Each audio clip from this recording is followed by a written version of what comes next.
karar son derece önemli ve yeni unsurlar taşıyan bir karar. Avrupa İnsan Hakları Mahkemesi dün verdiği kararla Türkiye'nin kendi toprakları üzerinde kendi yurttaşlarına yönelik olarak, sivil insanlara yönelik olarak askeri uçaklarla bir bombalama faaliyeti gerçekleştirdiğini ve 30'u aşkın sivilin yaşam hakkını ihlal ettiğine karar vermiştir. Yıllarca Türkiye'de resmi makamlar 26 Mart 1994 tarihinde Şırnak merkeze ve civar köylere yönelik bir uçuş faaliyeti, bir hava hareketi olmadığını iddia ediyorlardı. Ve buna ilişkin herhangi bir belgeyi mahkemeye sunmaktan kaçınıyorlardı.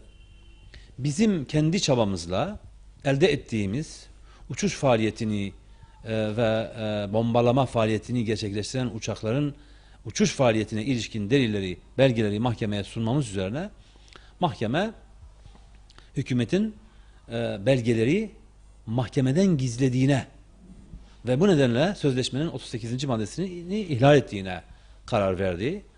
Bu son derece ağır bir durum.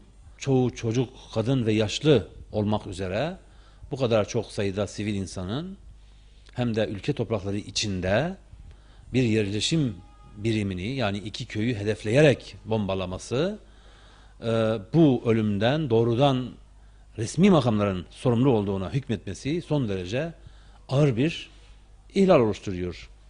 Tabii aynı zamanda şüphesiz Uludere içinde bir emsal oluşturuyor. Çünkü çok benzerlik var iki olay arasında. Taraf devlet, yani Türkiye Cumhuriyeti hükümeti Avrupa Konseyi Bakanlar Komitesi'nin gözetiminde bu uçuş faaliyetini gerçekleştiren pilotların ve onlara emir veren yetkililerin kimliklerini bir an önce tespit ederek eylemlerine denk bir biçimde cezalandırılmaları için acilen adım atmalıdır diye bir karar vermiştir. Yani bu hükmün, evet, yani bu ihlal kararının tazminat kısmı dışındaki hükmünün yerine getirilmesinin ancak bu şekilde olabileceğine karar vermiştir. Bu da son derece önemli ve yeni bir durumdur.